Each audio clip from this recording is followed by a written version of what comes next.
چیزیں بتاتا ہوں جن کو اگر آپ ذہن میں رکھیں گے نا تو انشاءاللہ دماغ یعنی جن چیزوں پر عمل کریں گے دماغ سیٹ رہے گا. نمبر 1, نیند میں کبھی کمی نہ ہونے دو. بھائی نیند کیا کرنی ہے؟ ایسی کی تیسی جو مرضی کام اہم سے اہم رہ جائے, پہلے کیا ہے؟ نیند مکمل ہو. پہلے کیا کرنا ہے؟ نیند. نیند آ رہی ہے, تھکا ہوا دماغ, سارے کام ایک طرف, پہلے سوؤں گا میں. جاؤ جو مرضی ہوگا. بھائی وہ شادی میں جانا تھا, وہ ولیمے میں جانا تھا, وہ کیا کہتا رہے, ہم نے پہلے کیا کرنا ہے؟ کیونکہ نیند کی سیٹنگ آؤٹ ہو جائے نا تو بس دماغ گیا. دماغ کہاں جائے گا؟ میں نے اپنی زندگی میں کئی لوگ اسٹریس اور ڈپریشن کے مریض دیکھے ہیں جو نیند پوری نہیں کرتے تھے.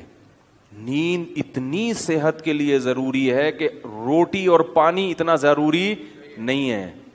بھوک, اگر دیکھو نیند سے بڑھ کر کوئی چیز ہوتی نا تو اللہ تعالیٰ رمضان میں ہمیں کہتے ہیں نیند پوری نہ کرو, روٹی کھاتے رہو. اللہ نے روٹی پانی چھڑوا دی. اللہ کو پتا ہے کہ جتنا مرضی بھوکا پیاسا رہو گے, جب کھاؤ گے تو ریکوری ہو جائے گی. کوئی 3 دن بھی بھوکا پیاسا رہے نا, جسم کو کوئی نقصان نہیں ہے. جب کھائے گا تو دوبارہ فٹ فاٹ ویسے کا ویسا ہی ہو جائے گا.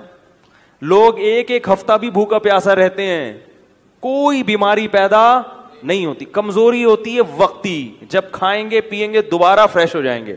اللہ کرے یہ بات کسی طرح دماغ میں اتر جائے, کیونکہ اس کا ہمارے دین سے بڑا گہرا تعلق ہے. آپ کا دماغ سیٹ نہیں ہوگا, آپ نہ اللہ کے حقوق ادا کرو گے نہ بندوں کے حقوق. کیونکہ جو آدمی ڈپریشن کا مریض ہوتا ہے نا, وہ گھر میں بھی چک چک پک پک لگا کے رکھتا ہے, خود بھی ڈپریشن میں آئے گا اور بیوی بچوں کو بھی ڈپریشن میں ڈال دے گا. بد اخلاق, نبی صلی اللہ علیہ وسلم نے کیا فرمایا؟ قیامت کے دن سب سے زیادہ میرے قریب وہ ہوگا جس کے اخلاق سب سے اچھے ہوں گے. تو اخلاق کے اچھے ہونے کے لیے چیمبر کا صحیح ہونا ضروری ہے. ٹھیک ہے نا. دیکھو بچوں کی نیند پوری نہیں ہوتی, کیسے چڑچڑے ہوئے ہوتے ہیں, خام خامی چیزیں اٹھا اٹھا کے پھینک رہے ہیں.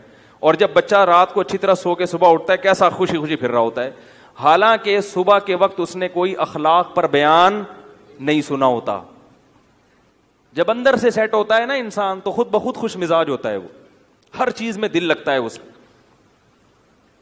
تو اخلاق تو دین کا بہت بڑا حصہ ہے نا.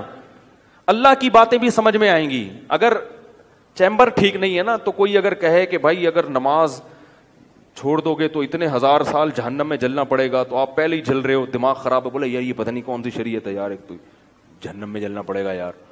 اندر سے نا یہ ایسی ایسی باتیں کرے گا, کیونکہ اندر سے ویسے ہی خوش نہیں ہے, اوپر سے جہنم کی وعیدیں, تو اور اسٹریس میں آ جاتا ہے وہ کہ یار یہ کیا ہوا یار, ایک نماز چھوڑنے میں اتنے یہ کیا ہوا یار. تو بجائے یعنی دین سے بھی دور ہوگا. تو پہلی چیز کیا ہو گئی؟ بولو بھائی, نیند.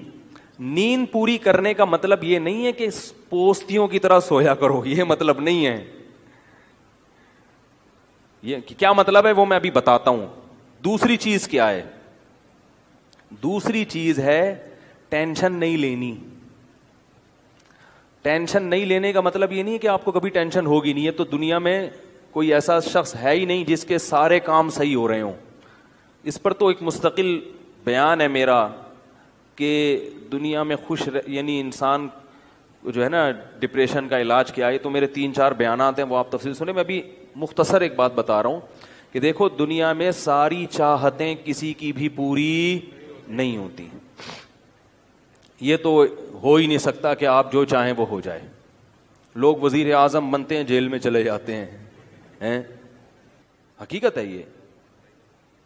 کہاں کہاں انسان پہنچتا ہے, پھانسی کے پھندوں پہ لٹک جاتے ہیں, اور معلوم نہیں کیا کیا ہوتا ہے. تو ساری چاہتیں نہیں پوری ہونے والی ہیں آپ کی.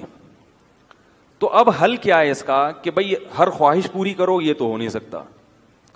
تو بھائی سمجھوتا کر لو. کیا خیال ہے؟ جب بھی کوئی مصیبت آئے پہلے تو کوشش کرو مصیبت نہ آئے. اپنی حماقتوں ایسی کام نہ کرو جس سے ٹینشن والا معاملہ پیدا ہو. میں نے بتایا تھا نا جمعے کے بیان میں, لڑکیوں سے دوستی لگانا, یہ چیزیں آپ کی ٹینشن میں اضافہ کریں گی, کمی نہیں کریں گی. حقیقت ہے یہ. تو یہ چرس پی رہا ہے, چرسیوں میں اٹھ رہا بیٹھ رہا ہے, چرس پینے سے ٹینشن بڑھتی ہے, کم نہیں ہوتی. جب نہیں ملے گی تو پاگل ہوگا نا. تو وہ کام, ایسے کام کرنا جس سے آپ غریب آدمی ہو لیکن رہنا اپنے مالداروں کے علاقے میں شروع کر دیا, اس سے ٹینشن بڑھے گی, احساس کمتری کا شکار ہو جاؤ گے. یار اس کے پاس بھی گاڑی, یار اس کے پاس کرولا, میرے پاس رکشا, خام خا کی. تو آپ کو چاہیے تھا کہ جب آپ رکشا ہے تو ایسے علاقے میں جاؤ جہاں سب کے پاس کیا ہے, رکشا ہے, دکان پکوڑوں کی ہے اور سوچیں کروڑوں کی. یہ خام خا میں لوگ ٹینشن میں آئے ہوئے ہیں. میں نے ڈیفنس کے لوگوں کو بھی ٹینشن میں دیکھا ہے, 1000 گز کا بنگلہ ہے, کروڑوں روپے کما رہے ہیں مگر ٹینشن میں. یہ میں ہوائی باتیں نہیں کر رہا, لوگ آتے ہیں کیوں ٹینشن میں کہ پڑوسی کے پاس اس سے بھی زیادہ ہے. تو یہ ٹینشنیں قدرت کی طرف سے نہیں ہیں, یہ آپ کی اپنی پالی ہوئی ہیں. تو نبی حدیث میں نبی صلی اللہ علیہ وسلم نے فرمایا دنیا میں ہمیشہ اپنے سے کمتر کو دیکھو. یار میرے پاس رکشا ہے اور فلاں آدمی قسطوں پہ بھی رکشا خریدنے کی صلاحیت نہیں رکھتا. جو چیز اختیار میں نہیں ہے اس کی ٹینشن لینا حماقت ہے. ٹھیک ہے جی, بہت بہت شکریہ مفتی طارق مسعود صاحب. انگلینڈ سے طلحہ صاحبہ کا سوال ہے, انگلینڈ میں رہ کر بچوں کو بچپن ہی سے نماز کا عادی بنایا.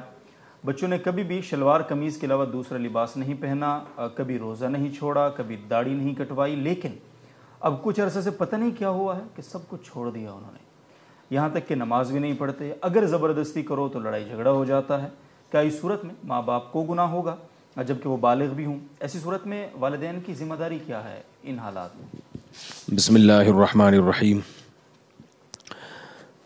والدین نے جیسے انہوں نے بتایا کہ ہم نے بڑی اچھی تربیت کی ہے, تو اصل بات یہ ہے کہ بچوں کا جو جب بلوغت کی دہلیز پہ قدم رکھتے ہیں نا, تو اس وقت ماحول ان کو کیسا ملتا ہے اس کی بہت اہمیت ہے بچے کی تربیت میں. تو اگر بچے کو اس وقت ماحول صحیح نہیں ملا, کو ایجوکیشن کا ماحول ملا ہے, یا ایسے ہی اپنے ساتھ اٹھنے بیٹھنے والے جو اس کے فرینڈس ہیں, جو دوست ہیں, وہ خراب کر رہے ہیں, تو اکثر بچے بگڑتے ہی ہیں, پھر صحیح نہیں ہوتے. تو جب تک بچے گھر میں تھے, ان کی سوال سے ایسا لگتا ہے اس وقت تک تو بچے صحیح تھے, اور جیسے ہی وہ ذرا ان کے پر نکلے تو ان کو ماحول خراب ملا تو وہ خراب ہو گئے. رہا یہ مسئلہ کہ والدین کو گناہ ہوگا یا نہیں ہوگا, تو اگر والدین کو پہلے سے یہ معلوم تھا, غالب گمان تھا کہ اس ماحول میں بچے خراب ہوتے ہیں, جیسے کہ یورپ امریکہ میں رہنے والے لوگ جو ہیں, ہر ایک کی مختلف آراء ہیں اس میں کوئی ایک رائے نہیں دے رہا, یہ مبتلا بھی ہی کی رائے پر اس کا مدار ہے کہ آپ یہ سمجھتے ہیں کہ میرے بچے یہاں خراب ہونے کا چانس زیادہ ہے, تو پھر آپ یقیناً گناہ گار ہوں گے. جب آپ کو پتہ تھا کہ یہاں خراب ہونے کا ریشو سدھرنے کے ریشو سے کم ہے, تو ایسے ماحول میں بچوں کو رکھنا جائز نہیں ہے. اور اگر آپ کا یہ خیال تھا اس وقت کہ نہیں انشاءاللہ ہم تربیت کریں گے, صحیح چلیں گے یہ, تو پھر انشاءاللہ آپ گناہ گار نہیں ہوں گے, کیونکہ انسان کے بس میں جو ہے وہ وہی کر سکتا ہے. نوح علیہ الصلوۃ والسلام کا بیٹا نافرمان تھا, حالانکہ یہ وہم بھی نہیں کیا جا سکتا کہ انہوں نے تربیت میں کوتاہی کی ہوگی. تو ہدایت اللہ کے ہاتھ میں ہے, تو اس لیے دعا کرنی چاہیے, اور جو بھی ان کے لیے اب بھی جو کچھ کر سکتے ہیں وہ اس میں کوتاہی نہیں کرنی چاہیے. ٹھیک ہے جی, بہت